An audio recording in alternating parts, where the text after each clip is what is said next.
Desejamos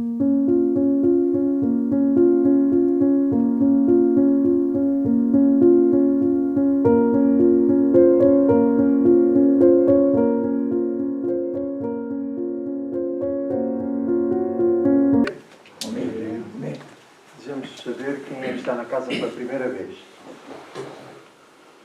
Bem-vindos. Sintam-se entre família. Hoje vamos continuar com o livro de estudo do mês, O Céu e o Inferno. Entretanto, para a introdução do nosso trabalho, vamos ler uma mensagem do livro Vinha de Luz, cujo título é Amargura. E é um excerto, um comentário de Emmanuel, um excerto da carta de Paulo aos Hebreus.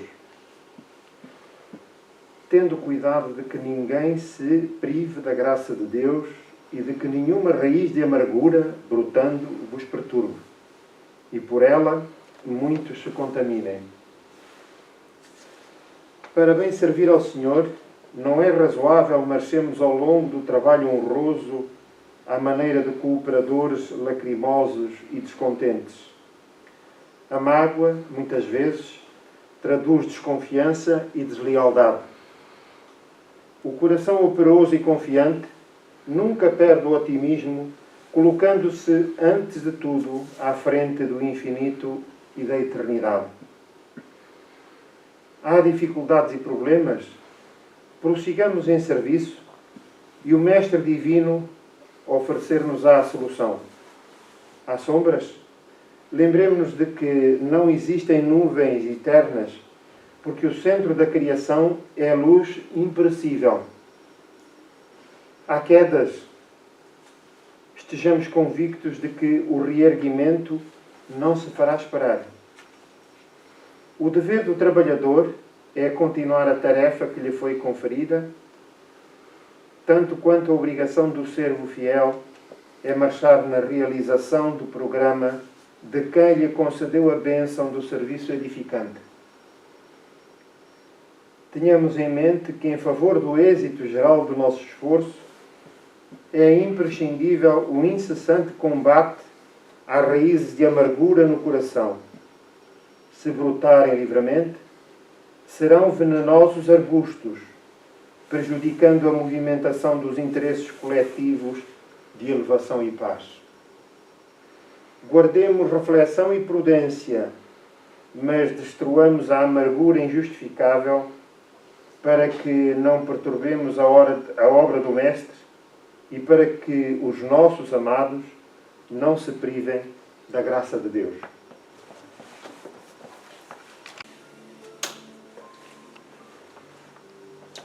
Este é, pois, o momento em que as nossas almas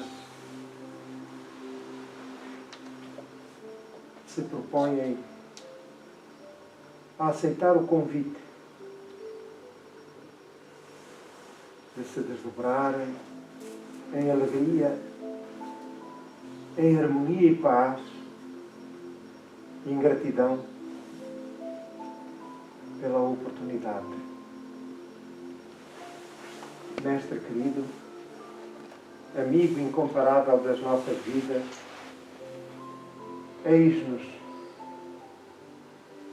reunidos e unidos em oração singela, mas profundamente gratificante, pela oportunidade de podermos entrelaçar sentimentos, energias que libertamos em favor de todos quantos sofrem nos dois planos da vida. Desejamos assim contribuir, apesar da singeleza, com o esforço que nos é devido para amenizar a dor alheia. E são imensos aqueles que jornadeiam pela vida perdidos, desesperados, muitos ainda amargurados pelas vicissitudes do processo evolutivo. Confiamos em vós, e nas leis superiores da vida instituídas por Deus nosso Pai. A nossa fé, a nossa confiança em Deus é-nos colocada à prova diante das vicissitudes a que somos chamados. Por isso, desejamos corresponder com elevação e com dignidade. Mestre querido, envolvemos num fraternal abraço solidário a toda a humanidade, encarnados e desencarnados, particularmente os que mais sofrem, os doentes, os pobres, famintos, aqueles, Senhor, que enfrentam as dificuldades da guerra nos seus mais variados matizes, sobretudo as crianças, os jovens e os idosos. Pedimos, Senhor, que inspires os líderes das nações para que sejam sensíveis à dor alheia e saibam conter os seus impulsos agressivos, violentos, egoístas e orgulhosos, que põem em causa a paz e a liberdade de terceiros. Mestre querido, agradecemos este momento e por isso rogamos que envolvas toda a Assembleia em vibrações de paz, em vibrações de amor. Muito obrigado, Senhor.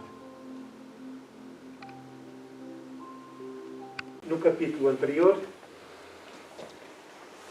foi aqui estudado o passamento. O tema da lição foi sobre a morte. Hoje, no capítulo que iniciamos, no capítulo 2, nós iremos falar sobre espíritos felizes, mas em particular com uma mensagem do espírito Sanson, que foi membro da Sociedade Parisiense de Estudos Espíritas, contemporâneo de Allan Kardec. Portanto, acompanhou mais ou menos desde o início da fundação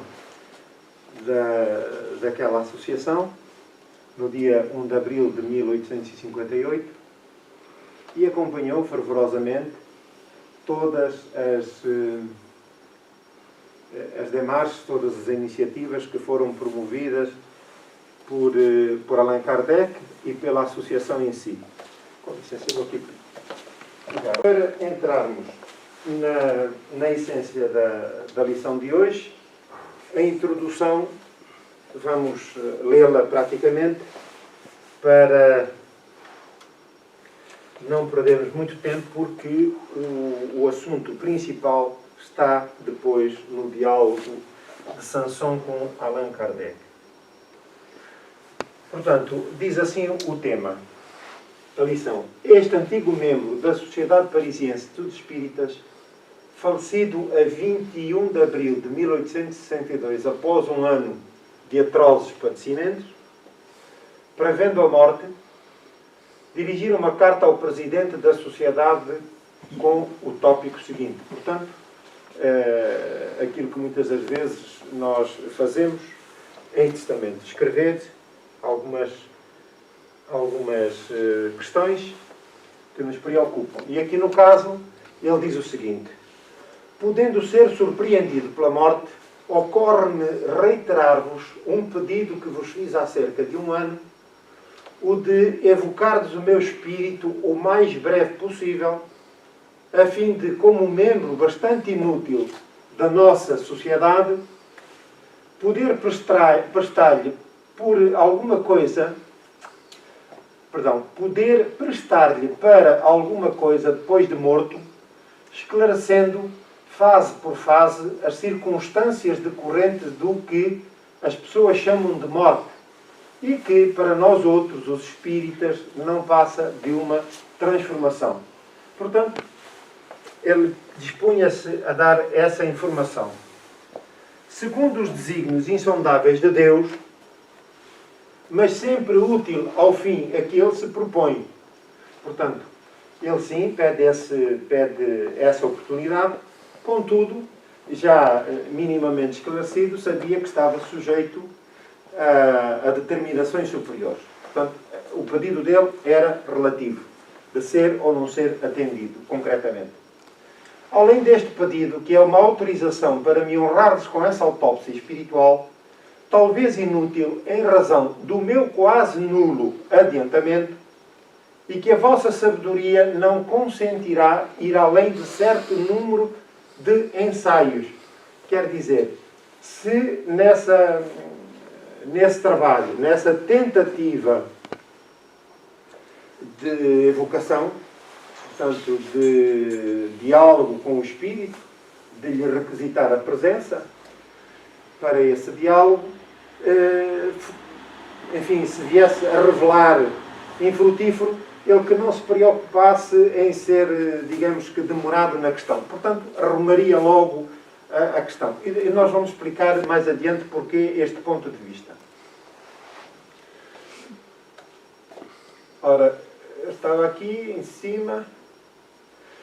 Não consideraria, além do número de ensaios, ouso pedir pessoalmente a vós, como a todos os colegas, que supliquem ao Todo-Poderoso a assistência de bons espíritos e a São Luís, nosso presidente espiritual. Este São Luís foi Luís IV de França, rei de França, que foi coroado rei em 1226, tinha na altura cerca de 12 para 13 anos, e portanto veio a revelar-se um espírito boníssimo e justo para com os seus cidadãos. E portanto ele foi, digamos que no geral, no aspecto geral da elaboração da codificação, foi o principal intermediário. Ele chama aqui o presidente espiritual, portanto o guia espiritual da instituição, e era São Luís que acompanhava de perto todo o trabalho realizado por Allan Kardec e que intermediava essa relação com os espíritos superiores junto de Allan Kardec. E por isso ele diz aqui que era o nosso presidente espiritual.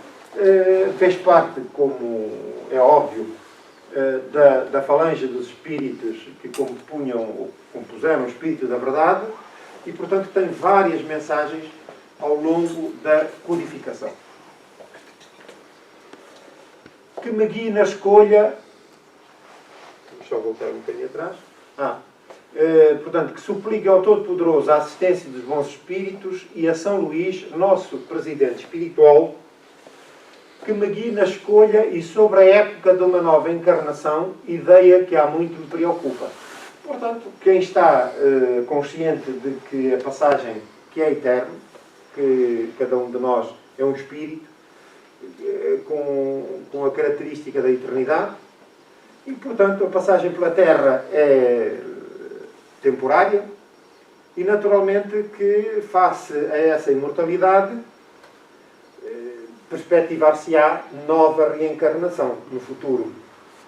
E, portanto, é para isso que ele pede, sobretudo, apesar de reconhecer que seria importante a comunicação direta com Allan Kardec, com o grupo de estudos, ele acha ainda mais importante do que isso a programação da reencarnação seguinte, que todos nós teremos, salvo honrosas exceções, mas todos nós temos de programar do lado de lá, naturalmente, quando deixarmos o corpo físico. E, portanto, na preparação de uma nova etapa na escala do progresso espiritual.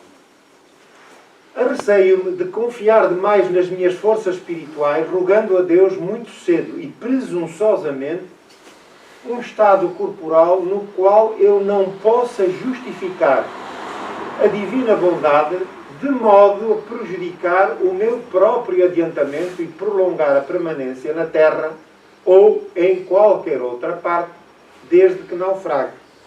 Portanto, ele queria que as determinações do novo programa fossem justas e não queria devaneios face àquilo que muitas das vezes acontece connosco quando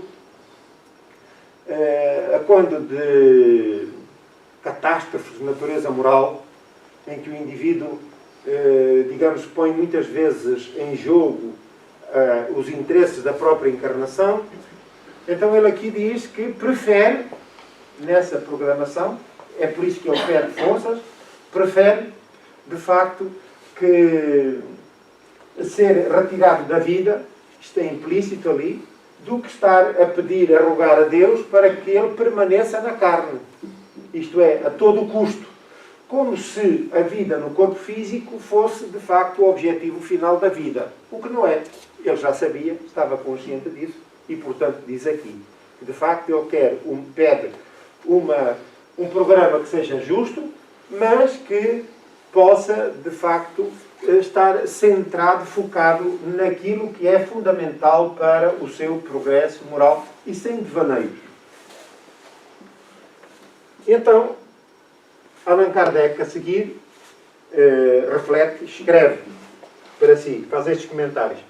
Para satisfazer-lhe o desejo, evocando-o o mais breve possível, dirigimos-nos com alguns membros da sociedade à Câmara Mortuária. Portanto, Kardec já tinha recebido a carta, estavam na Câmara Mortuária, portanto, dentro do período que é aquele período entre a morte e o sepultamento, que é destinado ao velório, e durante esse período de tempo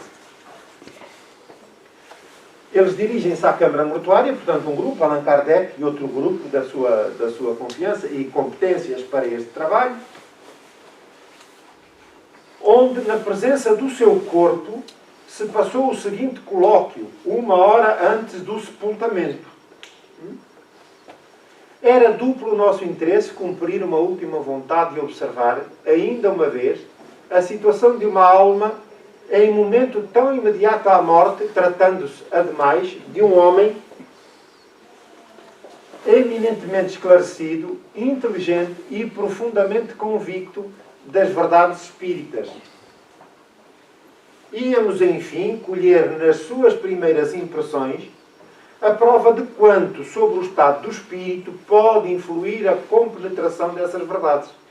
E não nos iludimos na expectativa, porquanto o Sr. Sanson descreveu, plenamente lúcido, o instante da transição, vendo-se morrer e renascer, o que é uma circunstância invulgar e devida somente à elevação do espírito. Portanto, a morte ocorreu no dia 21 de abril, como tivemos a oportunidade de compreender na página anterior, e nesse período mesmo, portanto, no dia 23 de abril, que foi a data do sepultamento do Sanson, 1 hora sensivelmente antes do sepultamento, eles fazem esta reunião espiritual e mediúnica. Ora bem, primeira conclusão. As convicções do Sr. Sanson, nós já vamos ver como isso foi importante para esse momento, mas, sobretudo, as qualidades morais do seu espírito, o progresso que ele já havia realizado. Mas, entretanto, há aqui um detalhe. É Kardec que diz aqui, íamos, enfim, colher nas suas primeiras impressões, íamos colher, portanto, em busca de pesquisar, certificar-nos. Ora, se nós atendermos à definição da doutrina espírita, que é uma doutrina filosófica, científica e de consequências ético-morais religiosas. E como filosofia, ela questiona. Como ciência, ela pesquisa. Mas a conclusão de ambas é que impele a criatura para as consequências ético-morais religiosas. Propõe a esse fim.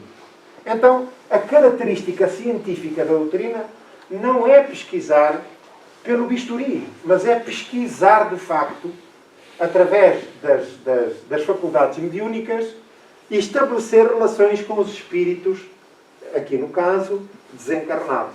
E, portanto, ele diz que íamos, enfim, colher, portanto, estava a pesquisar, a expectativa, e a colher essa informação, e isso faz-se através das faculdades mediúnicas. A faculdade mediúnica é uma faculdade do espírito, é inerente ao espírito. E, portanto, ela acompanha o espírito ao longo da sua existência. A manifestação dessas faculdades no corpo resulta de uma disposição especial que algumas criaturas trazem, embora todos sejamos médiuns, mas convencionou Allan Kardec chamar de médium aquele que apresenta faculdades mais evidentes. E, portanto, aquilo que nós podemos afirmar como uma hipersensibilidade que permite ao médium a comunicação e a percepção da vida para além do plano físico. Ora, é através dessas faculdades que este contacto vai ser feito. Portanto, Allan Kardec reuniu-se com um grupo de membros da sociedade, naturalmente já habilitados a esse tipo de trabalhos, entre os quais um ou mais médiuns com gabarito para esses trabalhos. Devemos dizer que, normalmente, este período é um período do desenlace, o período da morte, é um período de alguma ou de muita perturbação. E não é, sem dúvida nenhuma, um momento adequado para manifestações desta natureza. Estamos a falar de uma condição mediana, vulgar. Ora, nós estamos na presença de Allan Kardec, o codificador da doutrina espírita, cujo objetivo, cuja missão era codificar, instituir na Terra a doutrina dos espíritos. Logo, todo o ambiente que o envolvia e a própria sociedade e ao grupo era de muito elevado gabarito. Para além disso, o próprio espírito em questão, de Sanson, era um espírito com créditos firmados. E por isso estão reunidas as condições para essa comunicação. Ora, vamos ver adiante, mas dizer que é inusitado, raro, que essas situações aconteçam é pouco, porque na esmagadora maioria dos casos o momento é de perturbação. Primeiro porque o espírito, muitos de nós, que apesar de falarmos da morte, ainda temos algum receio de morrer. Não é? Eu pensei que ia ouvir dizer que não. Ia dizer, não, é mentira, não diga isso porque nós não temos medo de morrer. Senão me incomoda. Ora bem, e é interessante, porque ali Sanson diz, vocês peçam a Deus para me dar todas as forças para que a minha encarnação, a minha próxima encarnação, não seja justificada por coisas medíocres ou medianas. Não. E então, essa é uma delas. Nós, diante da morte, nós pedimos sempre a Deus, arranjamos 1001 justificações para ver se esticamos mais um bocadinho o programa. Ora, isso é humano. Mas essa dúvida que nos assalta nos momentos cruciais é resultado de alguma menor convicção e de algum receio, apesar dos conhecimentos. Ora, aqui Sanson estava absolutamente convicto de que estava a caminho da morte e quis, de facto, prestar a sua colaboração. Ora, por toda esta conjugação de fatores, a missão de Allan Kardec, a missão, os créditos do Sanson, há um ambiente espiritual, de facto, que permite essa realização. Porque, de contrário, seria possível comunicar-se com os espíritos? Em qualquer lugar, em qualquer momento, espíritas ou não, desde que haja faculdades mediúnicas, pode-se comunicar com os espíritos em qualquer lado. Agora, qual é o gabarito, qual é o estatuto dos espíritos que se comunicam? Em determinadas circunstâncias, que é o nosso objetivo, já é outro assunto.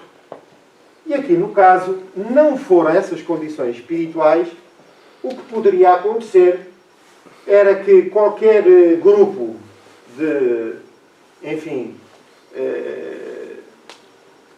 mais imprudente que se propusesse a manifestar-se ali para receber aquele espírito, poderia fazê-lo. Mas, por certo, a comunicação seria uma comunicação perturbada não só pelo ambiente, mas provavelmente o espírito que havia desencarnado, no caso de Sanson, com os créditos que tinha espirituais, não se propunha a comunicar, nem seria permitido comunicar, porque não haveria um objetivo superior, o que não era aqui o caso. Portanto, ele não toma essa decisão sozinha, ele está sob a tutela de espíritos, dos seus guias espirituais e de outros, ligados à codificação, ao espírito da verdade, e por isso é-lhe autorizado, e é autorizado a Kardec que faça esse trabalho mesmo ali, como um relato para a posteridade. Reparem que estávamos ainda durante o período do velório, o que é espetacular. É um fenómeno extraordinário. Ora bem, há alguma dúvida relativamente à introdução? Então vamos seguir adiante. Portanto, na Câmara Mortuária, a 23 de abril de 1862, evocação, aqui não é atendo sim, é ele a dirigir-se a Sanson, atendo ao vosso chamado para cumprir a minha promessa. Portanto, Kardec e o grupo fazem ali uma oração, dispõem-se a receber o Espírito, e aí vem o Espírito de Sanson. E Kardec, portanto, aqui coloca-lhe a primeira questão. Meu caro Sr. Sanson, cumprindo um dever, evocamo-vos o mais cedo possível depois da vossa morte, como era vosso desejo. E Sanson responde, é uma graça especial que Deus me concede para que possa manifestar-me. Agradeço a vossa boa vontade, porém sou tão fraco que tremo. Ora, como é que nós sabemos, no caso, que é a grande questão que é colocada aos tratores da mediunidade, como é que nós percebemos que é o espírito do Sanson, como outro qualquer, e não estamos a ser vítimas de uma fraude? Ora, primeiro, a intenção dos fins que move, neste caso, o grupo. Depois, a autoridade moral do próprio médium e das pessoas que fazem parte desse grupo. Portanto, quais são essas qualidades morais fundamentais? Desde que seja sério, honesto, leal aos princípios morais que abraçou, ao esforço que desenvolve por se aperfeiçoar. E, portanto, no dia-a-dia, quando nós lidamos com as pessoas, na casa espírita, por exemplo, há pessoas que têm maior preponderância para a harmonia interior, são pessoas sensatas, cordatas, ponderadas, e quando despontam as faculdades mediúnicas, elas vêm em concordância, portanto, tudo aquilo que é veiculado por essa via apresentam essas características também. Quer dizer, olhamos para a pessoa e fazemos uma avaliação que nos garante, no mínimo, as condições básicas para o desenvolvimento dessas faculdades e a relação com os espíritos. Estamos na presença, muitas das vezes, de pessoas que apresentam também faculdades mediúnicas, mas que são pessoas levianas, estroinas, imprudentes, insensatas.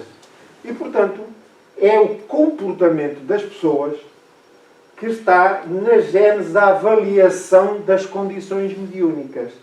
E quando as pessoas não são ponderadas ou são imprudentes, qualquer espírito que se manifeste, digamos que a pessoa não se contém, não faz qualquer avaliação das comunicações que recebe, nem das ideias que tem na mente. Então qualquer coisa serve. É espírito, é para dizer, é para falar. Ora, o principal interessado no exercício, interessado nas suas faculdades mediúnicas e no exercício sério das próprias faculdades, deve ser o médium. Quando o médium não se cuida da avaliação prévia dessas comunicações e o seu temperamento não é também ponderado e não é cuidado e não tem sobre isso qualquer interesse e concentração, o que acontece é que estamos sujeitos a qualquer comunicação de qualquer teor. Então, quando assim é, os espíritos que envolvem o médium, os seus guias espirituais, nem sempre estão presentes e muitas vezes retiram-se porque, apesar dos conselhos, o médium não os atende. Quer dizer, intuitivamente ou explicitamente, o médium não toma cuidado com a sua reforma moral, mas também com a sua ponderação, a forma como age diariamente. Portanto, logo se revela aqui alguma inconsequência e algum risco. Porquê? Porque aquilo que verificamos é que nas faculdades mediúnicas, quando o médium se concentra na sua reforma moral, esforça-se por a realizar, as faculdades mediúnicas vão desabrochando e vão amadurecendo. Amadurecendo significa que o estatuto dos espíritos que se vão comunicando são espíritos, no caso dos sofredores, cada vez mais difíceis. E porquê? Porque o médium tem maiores defesas e controla melhor todo o processo. Mas também os bons espíritos, damos conta que aqueles que se manifestam são de maior estatura à medida que o médium vai progredindo. E os próprios fenómenos mediúnicos que são operados através do médium são passíveis da revelação do estatuto, da classe, da categoria, dos próprios factos. Ora, ouvir espíritos, receber espíritos, falar ou ser intérprete dos espíritos é uma coisa absolutamente corriqueira. Em cada esquina, perdoe-me a expressão, podemos encontrar médiuns desse quilate. Mas bons médiuns que tenham de facto sensatez, ponderação, amadurecimento, concentração nos seus compromissos, são poucos. Então, nós estamos por aqui pelas concessões que são dadas a Allan Kardec e a Sanson. Nós verificamos logo que as pessoas, para além de Sanson e de Kardec, as pessoas que integravam aquele grupo eram pessoas, de facto, de muito bom quilate espiritual e mediúnico. Então, vamos adiante. E Allan Kardec pergunta ainda: foste tão sofredor que podemos, penso eu, perguntar como vos achais agora? Sentis ainda as vossas dores? Comparando a situação de hoje com a de há 2 dias atrás, que sensações experimentais? A minha situação é bem feliz. Sinto-me regenerado, renovado. Como se diz entre vós, nada mais sentindo das antigas dores. Ora, esta é também uma lição para todos nós.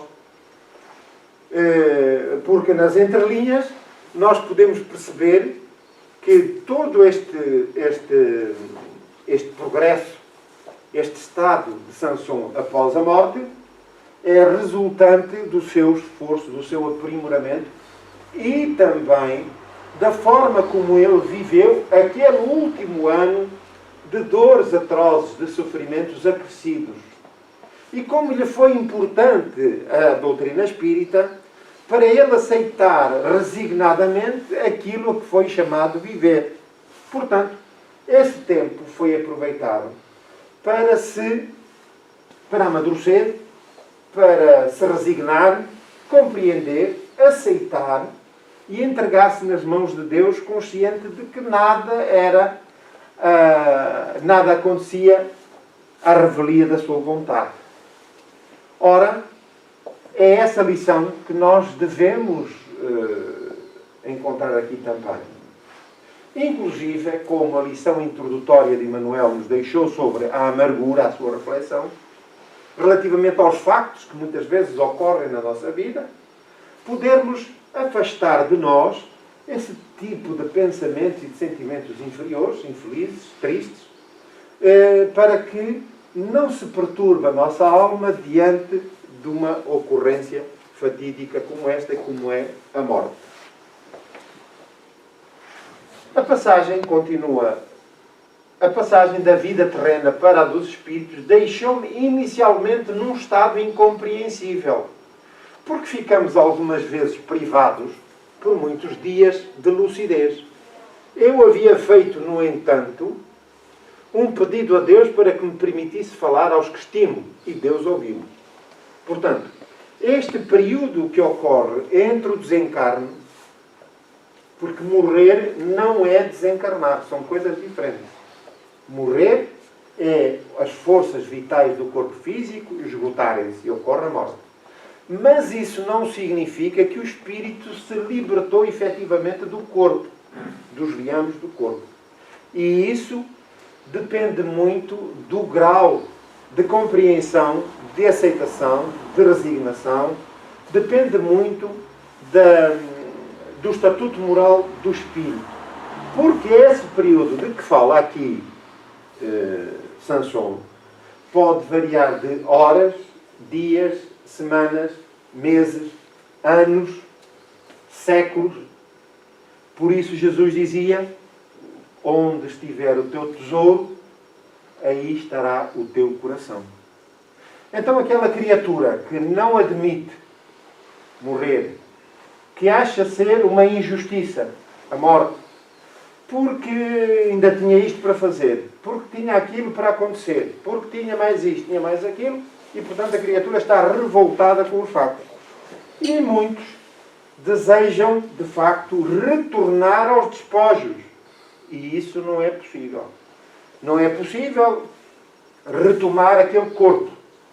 E por isso, a força do pensamento, a sua vontade, o seu desejo, fixam-no junto dos seus despojos e ali pode permanecer tempo, porque está com o pensamento obtuso, focado única e exclusivamente nesse objetivo. Ora, então, o que é que nos vale a doutrina espírita? A doutrina espírita é uma ferramenta de trabalho que, por si só, não nos vai dar melhores condições quando chegarmos ao lado lá. É uma ferramenta de trabalho, é um caminho que devemos aproveitar de libertação, de aprendizado, para que nos sirva para um aprimoramento moral e, dessa forma, ascender mais facilmente na escala hierárquica dos espíritos. Ora, vamos ver já o tempo que esteve este espírito em perturbação. Digamos, para se adaptar.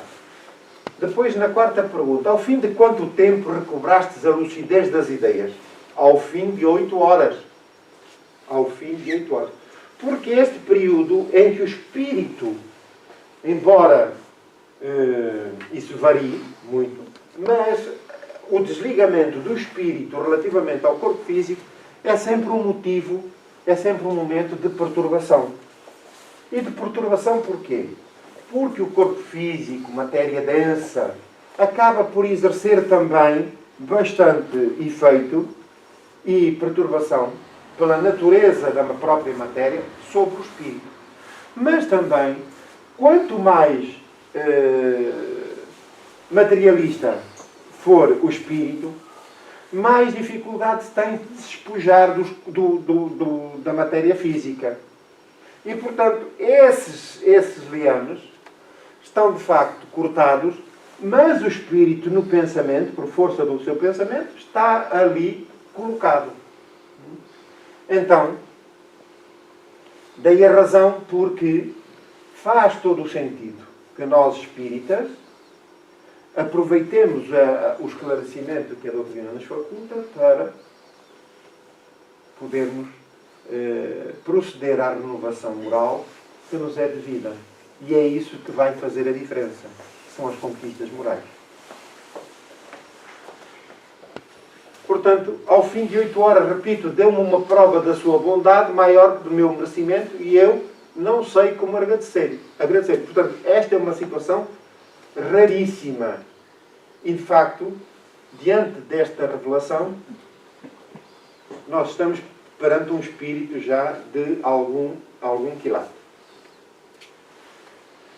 E Kardec a perguntar: estás bem certo de não pertencerdes mais ao nosso mundo? Oh, certamente. Eu não sou mais desse mundo, porém estarei sempre ao vosso lado para vos proteger e sustentar, a fim de pregardes a caridade e a abnegação que foram os guias da minha vida. Depois ensinarei a verdadeira fé, a fé espírita, que deve levar a crença do bom e do justo. A filosofia, a doutrina espírita, que deve levar. Portanto, é para isso que nós a estudamos. Estou forte, robusto, numa palavra, transformado. Portanto, já não havia qualquer vestígio da influência física, do corpo físico sobre o espírito. Ele já está transformado, está robusto, lúcido, portanto, em condições de prosseguir a sua ascensão. Em mim não reconhecereis mais o velho enfermo que tudo devia esquecer, fugindo de todo o prazer e alegria. Eu sou o espírito e a minha prática é o espaço. O meu futuro é Deus que reina na imensidade. Desejaria poder falar aos meus filhos, ensinar-lhes aquilo mesmo que sempre desdenharam acreditar.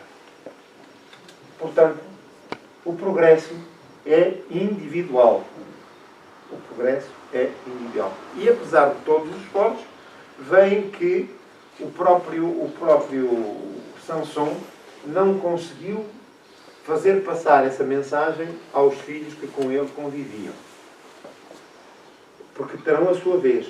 Ninguém ficará para trás.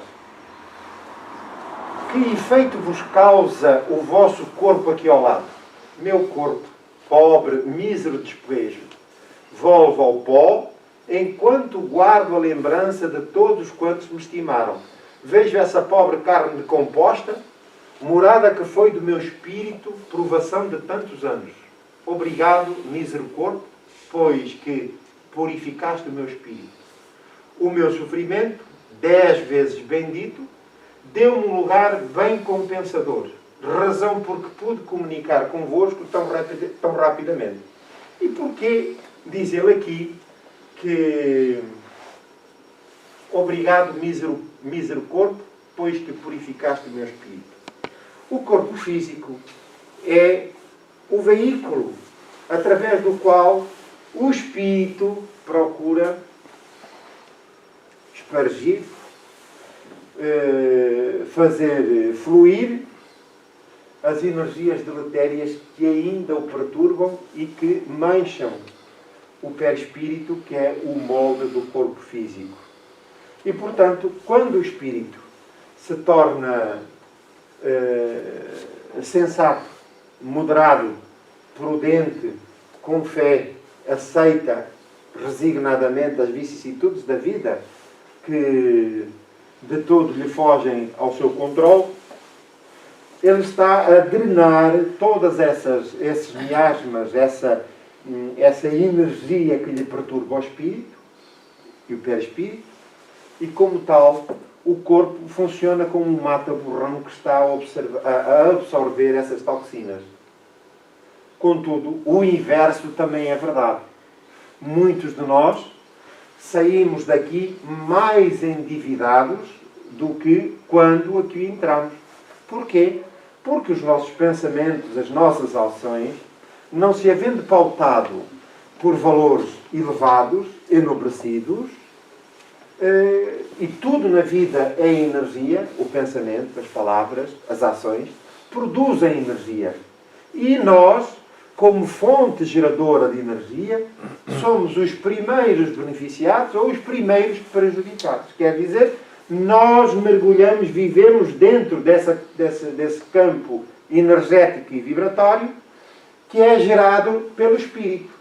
Ora, quando o espírito produz energias perniciosas, por força dos seus maus pensamentos, então o corpo está aí mergulhado. O perispírito vai absorvendo essas toxinas e acontece que, ainda na presente encarnação, muitas das vezes, ele está a drenar para o corpo problemas que foram gerados na presente encarnação e não nas reencarnações pretéritas, contrariamente àquilo que muitas das vezes pensamos. Portanto, quando a pessoa é boazinha, que é assim de gancho, naturalmente que está a acumular essas energias no perispírito. E isso é o que vai ditar as subsequentes reencarnações através das programações que vão ser emitidas. Então, agora, eu sou uma criatura bonita, bem posta, mas numa futura encarnação, porque ninguém vê, o meu perispírito pode ser um autêntico monstro. Quer dizer, eu sou fisicamente um aspecto, apresento este aspecto, mas fora do corpo físico posso ser um autêntico monstro. Porquê? Pela forma como penso, pela forma como sinto, pelas energias que produzo. Estamos entendidos? Então, se não é nesta encarnação, será na outra. E nesta, como sou assim bonito, na outra posso ser menos bonito. Mas a verdade é que a lei de causa e efeito, atua em todos os momentos da existência. Porquê? Para forçar o espírito ao trabalho de renovação a que está obrigado, por força das leis de Deus. Eu não quero, que eu nunca pedi a ninguém. Está bem, olha, esquece, porque aqui nem sequer isso lá chega a Deus. Não chega. Eu não posso dizer eu não quero progredir, eu não quero ser feliz. Não posso. Ou melhor, eu posso dizer, mas não sou atendido. Porque Deus entendeu que era assim e agora? Lá não se revogam os decretos. Lá eles são definitivos. Salvo quando a criatura tem méritos, créditos. Então, nessa altura, as leis são do indivíduo, o programa é alterado para melhor face ao esforço que ele está a empreender. Uma questão.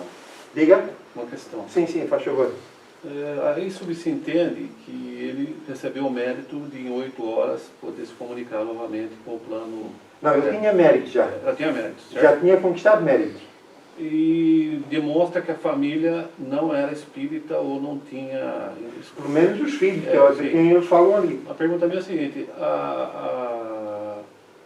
as pessoas que envolvem o funeral, elas podem interferir nesse período pelos pensamentos, querendo que a pessoa fique, o pai, o filho, a esposa, ficar ali, ai meu marido, não sei o que, interferir nessa desencarnação ou não? Pode. Individual? Pode. No caso aqui deste, do Sansão, posso dizer categoricamente que não iam influenciar. Mas ele estava acima disso.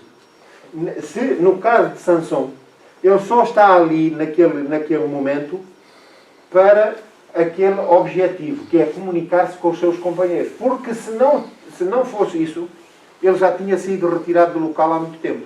E, portanto, estavam criadas condições de defesa vibratória que não afetava todo o ambiente, nem a comunicação espiritual. Isso é verdade, o que está a dizer, mas na questão, se atendermos à mediania, digamos assim, das situações. O que acontece? O que devemos fazer é prevenir, de facto, tendo em atenção o momento delicado para o espírito que desencarna, porque nós não sabemos. Nós aqui só sabemos que o Sansão, se não tivesse ocorrido isto aqui, nós podíamos especular. dizer assim, ele foi boa pessoa, foi uma pessoa resignada, então ele com certeza teve muito amparo e tal. Mas é uma especulação, é uma dedução lógica por aquilo que o estudo nos faculta. Aqui não, aqui é uma prova evidente, é um testemunho de viva voz, na primeira pessoa. Ora, o que acontece na maioria dos casos é que há alguma perturbação. Porquê? Porque parte logo do princípio do espírito, se eventualmente não aceita a morte. Há um caso, um relato qualquer, eu não sei em que obra é creio que de André Luís, creio que é de André Luís, de um indivíduo que estava na hora da morte, e ele foi casado e a mulher abandonou-o. E ele estava convencido de que a mulher o havia abandonado, enfim, pelo temperamento dele, porque ele entendia que não tinha feito o suficiente, podia ter feito mais tolerante, mais isto, mais aquilo, e isso era um problema que lhe causava perturbação. E pronto, ele foi vivendo assim, até que chegou a hora da morte.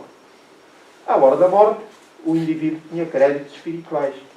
E os benfeitores, aqueles que estavam ali no processo de desligamento, estavam com dificuldade, porque ele fazia intenção, o espírito, enquanto no corpo físico, fazia intenção de se reencontrar com a esposa para lhe pedir perdão.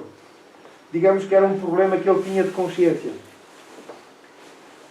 Mas a aproximar-se, porque à medida que o indivíduo vai se aproximando da morte, quando se trata de casos naturais, se vai aproximando da morte, os laços que ligam o espírito ao corpo vão sendo cortados, para facilitação depois da libertação, onde se tem mérito. E aqui no caso os espíritos estavam com dificuldade nessa operação. E com dificuldade porquê? Porque era o próprio espírito que não queria partir sem pedir perdão à esposa. Então, qual foi a operação espiritual que fizeram? A esposa já tinha morrido, ele não sabia. E então foram buscar a esposa, onde ela estava, e veio a esposa em muito más condições, de muita perturbação. Veio a própria esposa ali ao local, e ele ficou feliz para lhe pedir perdão. E ela disse, não. Aqui no processo, quem tem que pedir perdão sou eu. Eu é que tenho que pedir perdão. Porque, em boa verdade, eu abandonei o lar por uma questão aventureira. E não porque tivesse razão para tal. Eu reconheço isso. Portanto, você não tem nada com que se penalizar. Eu é que tenho que lhe pedir perdão. O espírito foi retirado, a esposa. O espírito, o homem, acalmou. A operação foi feita e ele foi levado. Imediatamente. Então, reparem que, apesar dos créditos que tinha, ele, na sua boa fé, entendia que para partir em paz precisava de pedir perdão à esposa. Então, tanto quanto possível, estes pensamentos que sejam perturbadores, devemos nos livrar deles, entendendo, compreendendo, não expulsando, mas compreendendo. Não, é natural. Se eu sofri circunstâncias destas ou daquelas, é porque eu merecia, não tinha quaisquer méritos para ser o contrário. E, portanto, para a pessoa estar o mais serena possível na hora do desenlace. Eu deixo este exemplo para que nós compreendamos como o nosso estado íntimo, apesar dos méritos, que era o caso, podem perturbar estes momentos. O caso de Sansão já não era assim, porque ele havia-se preparado para isso, aceitado todas as circunstâncias, e como tal tem esses méritos. Medianamente, sim, há sempre muita convulsão, muita perturbação. O que é que podemos fazer? Música ambiente, serena, convidar as pessoas ao relaxamento. Se querem conversar, fumar ou tomar café lá fora. O ambiente a envolver tem a ser um momento de concentração, sem conversas de futilidade, Para quê? Para se criarem essas condições. Oração, música serena, serenidade. E aceitação. Para quem tiver condições para isso. Há pessoas que não aceitam, nós temos que respeitar. Claro. Não é? Obrigado. Muito bem. Então, conservaste as ideias até ao último instante? Sim. O meu espírito conservou as suas faculdades e eu já não via. Eu já não via. Portanto, é mesmo o desligamento a acontecer. Mas pressentia. Ele não via com os olhos físicos, mas pressentia porque era o espírito. Quer dizer, o espírito, o corpo deixou de ver porque os órgãos físicos já não estão em condições, a ligação com o cérebro já não é plena, mas o espírito pode continuar a ver. O espírito pode continuar a ver. Mas à medida que se vai deslocando, os órgãos, porque o que vê é o espírito, não é o corpo físico. Não é? Portanto, toda a minha existência se desdobrou na memória e o meu último pensamento, a última prece, foi para que pudesse comunicar-me convosco, como faço agora. Em seguida, pedi a Deus que vos protegesse para que o sonho da minha vida se concretizasse. Era este o facto, comunicar-se. Tivestes a consciência do momento em que o corpo exalou o derradeiro suspiro? O que se passou convosco neste momento? Que sensação experimentaste? Reparem que é o próprio Kardec ali a pesquisar, a introduzir-se, a imiscuir-se nas sensações, na experiência do próprio espírito, para obter resposta e orientações para o caso. Para a posteridade, para aqueles que viriam a seguir. Parte-se a vida e a vista, ou antes, a vista do espírito extingue-se. Encontra-se o vácuo, o desconhecido, e arrastada não sei por que poder, encontramos-nos num mundo de alegria e grandeza. Portanto, isto foi o que ocorreu com ele. Reparem que, independentemente da vontade do próprio espírito, ele é atraído, é encaminhado, amparado no processo e é encaminhado para uma realidade que não é, que lhe é de todo estranha, inesperada, ignorada. Mas a verdade é que, independentemente da sua vontade, ele está lá e está a fruir desse ambiente. O inverso também é verdade. Portanto, quem for bonzinho, daqueles que, não é? Bonzinho, torcido, um bonzinho torcido, do lado de cá, já sabe o que o espera do lado de lá. Por mais que grite ou chore, são as leis da vida. Então, as energias e as vibrações que libertamos-nos atraem-nos para o meio com o qual nos identificamos. É assim que está programado e é assim que acontece. Espíritos melhores vão para zonas condizentes, espíritos piores vão para as zonas com as quais se afinam.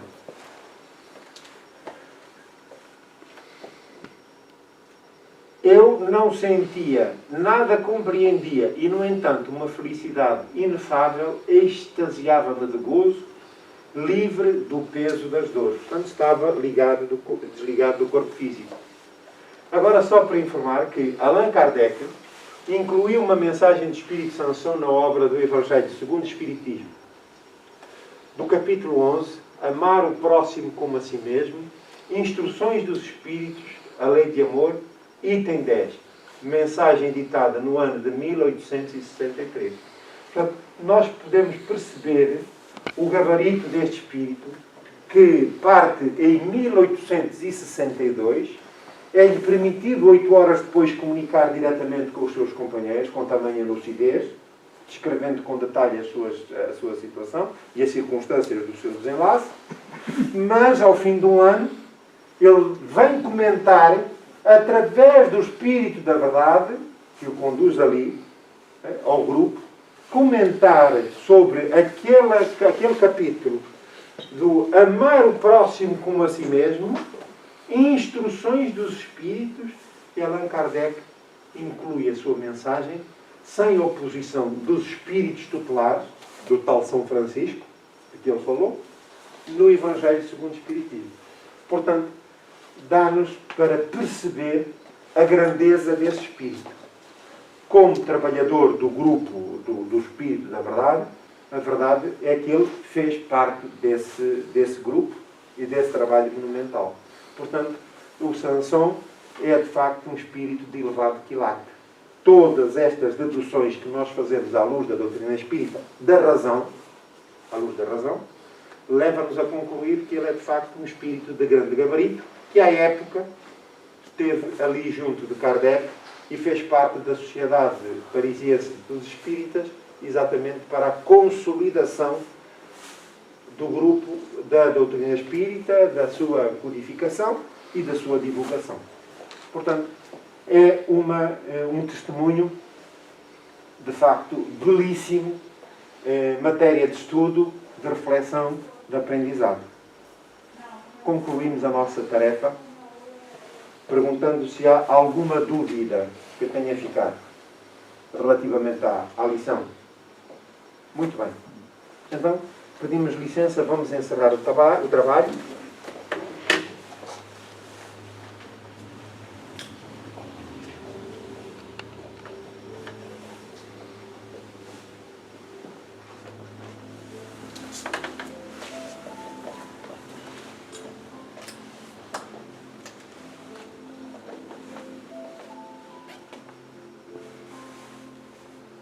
Unidos a Jesus,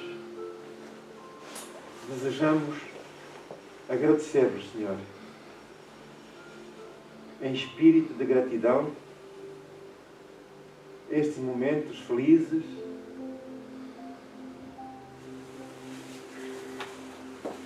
em que as lições da doutrina que abraçamos e o testemunho de espíritos como Sanson nos trazem maior esclarecimento e auxílio ao trabalho que nos é devido.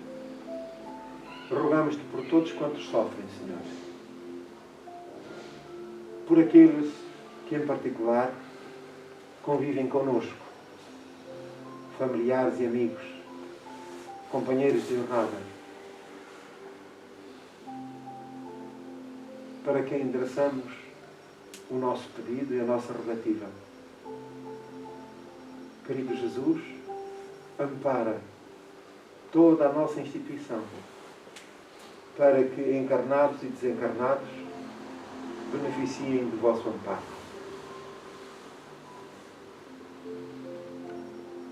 Que a tua paz e que o teu amor permaneçam connosco.